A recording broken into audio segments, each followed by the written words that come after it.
What's going on, y'all? Welcome back to Going for Two. I am Q1 Humphreys, and today we're talking about day two of the NBA playoffs. Now, I'm gonna keep it a beam with y'all. A couple of these games don't even. I was even going back and forth about having a video on these games because a couple of these games were not games at all. But nevertheless, I want to come here and give my thoughts on all of these games, all the games that played yesterday. We had 4 matchups again yesterday. But before that, man, make sure to subscribe button, man, like, comment, share with your folks. Let's get right into it. Okay, first game of the day, we had the Boston Celtics up against the Philadelphia 76ers. Wasn't much of a game. The Boston Celtics won by over 30 points. They were favored by 12 and a half and blew that out the water. To be honest, I'll be honest. The way the games were today, and I said it. I didn't say it on a stream or anything, but I said it to somebody yesterday. I said all the good games were on Saturday. All the good games were on Saturday.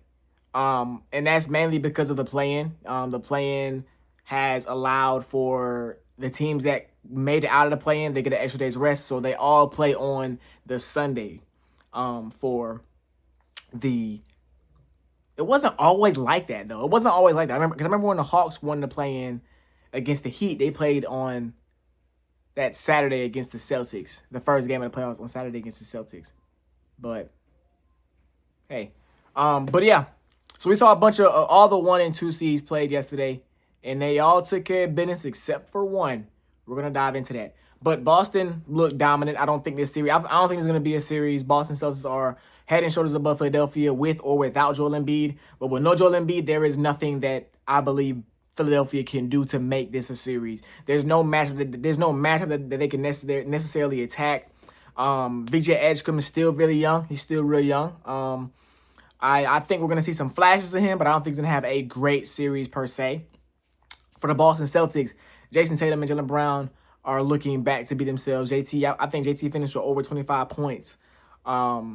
Didn't score great the whole game, but this is about, if you could tell me that 9 or 10 months ago Jason Tatum tore his Achilles and he'd be back playing this level of game in a playoff game, man, I think you're crazy. So to have him come out and play one of his best games since being back from injury has been big, especially in the playoffs, because you're kind of trying to get some continuity and get in a good rhythm for this potential championship run that the Celtics are going to be on. Jaylen Brown did his thing. Vucevic did his thing. Like I said, there's not really much to say. I think this series, if Philadelphia gets one game, that's a good sign. I think they may take a game in Philadelphia, but this is going to be all Boston Celtics. Moving on to the other series, that's going to be a nothing burger. OKC winning by 35 points to the Phoenix Suns. Now, Phoenix is not a good matchup at all. Not a good matchup at all. They have no size. I'm not sure who would have been a better matchup. It probably would have been the Clippers out of the 3 teams that had a shot at the A seed. It probably would have been the Clippers because there's no size in Phoenix. We saw it in the 7 seed game against the Portland Trailblazers where Denny went off, but Denny went off when there was no center on the floor. Mark Williams, he could not play too much this game yesterday. And if Mark Williams can't see the floor, you're out there with a bunch of wings defending at worst a lineup that has Chet Holmgren or Isaiah Hartenstein in the paint. And Lord forbid if they have both guys in and you're out there with no big, you're not going to stand a chance. OKC finished with 19 offensive rebounds. You know what I'm saying? Won the rebound battle on the night. Pretty decisive. I think they had more than 10 rebounds than the Suns did. Jalen Williams looked good. I think that's a key you got to look at. Can J-Dub get back? Because I said in my X Factor video, J-Dub has got to be the J-Dub from last year if they want to go back to back, because you may get through the first and second rounds with, kind of chilling because you have to play who the Lakers or the Rockets next round. They can beat the Lakers or the Rockets without a crazy J-Dub. But when you got to face them Spurs or the Nuggets potentially, you're gonna need all hands on deck to beat those teams. So J-Dub looked good today. Of course, the defense is gonna do what the defense does, holding the team to 84 points. My goodness. 84 points in the playoffs. It reminds me of last year. Last year, game 1 against the Grizzlies. They blew them out the water and shut them down as well. You know what I'm saying? So we're going to see what happens in game 2. But I think I think this could very well be a sweep, or at least a gentleman's sweep as well. I don't see really any of these 1-2 series, except for one potentially, going more than 5 games. Next game I want to talk about is the Spurs and the Blazers. Now, the Spurs looked good. Wembanyama had probably the best, maybe not the best debut, because D-Rose's debut in the playoffs was crazy. And Trae Young's debut in the playoffs was crazy. But he broke the record for most points in a Spurs debut with 35 points. He hit 5 threes. You know who Wembanyama is. He dominates the game. And I think it's only a matter of time before we start having conversations of him being the best in the world flat out. I know he's an MVP finalist this year. I don't think he should win the MVP, but he's playing a MVP level for sure. You look at the guards for the Spurs.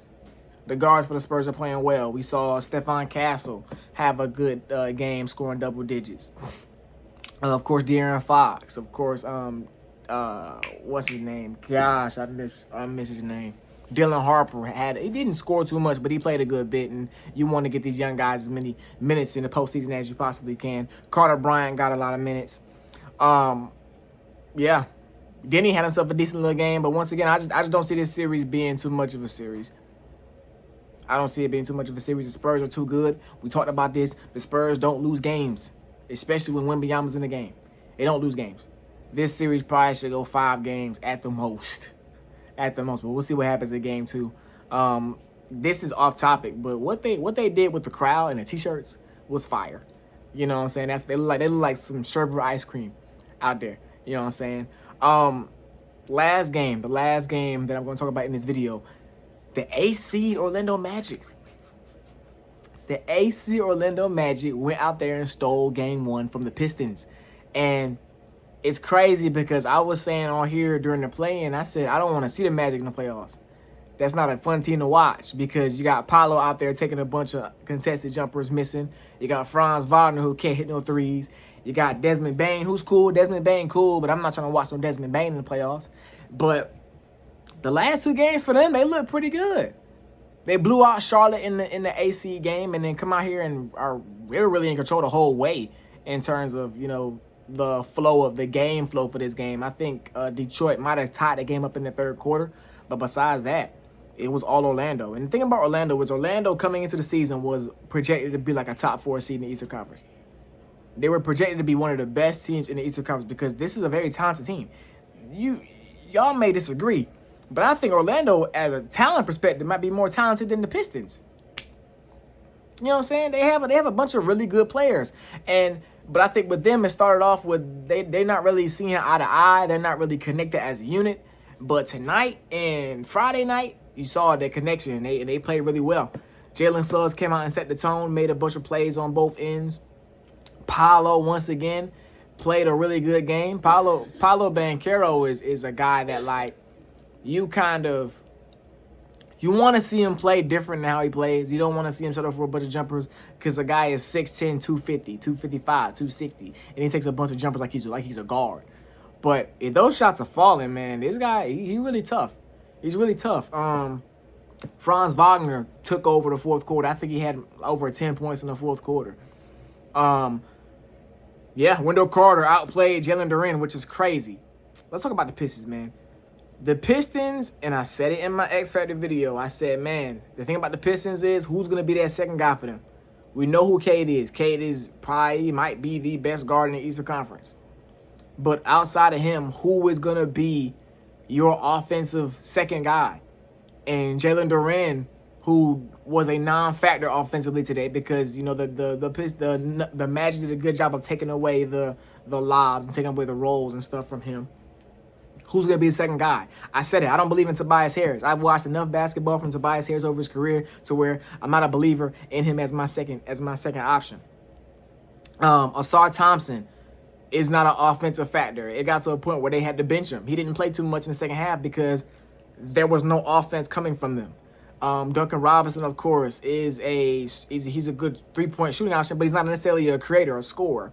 And I think the thing about the Pistons right now is that they don't have that secondary creator, that secondary scorer. You see a bunch of Dennis Jenkins last night, and Dennis Jenkins, you know, is a guy that could potentially go out there and hoop, but this is his first time in the playoffs.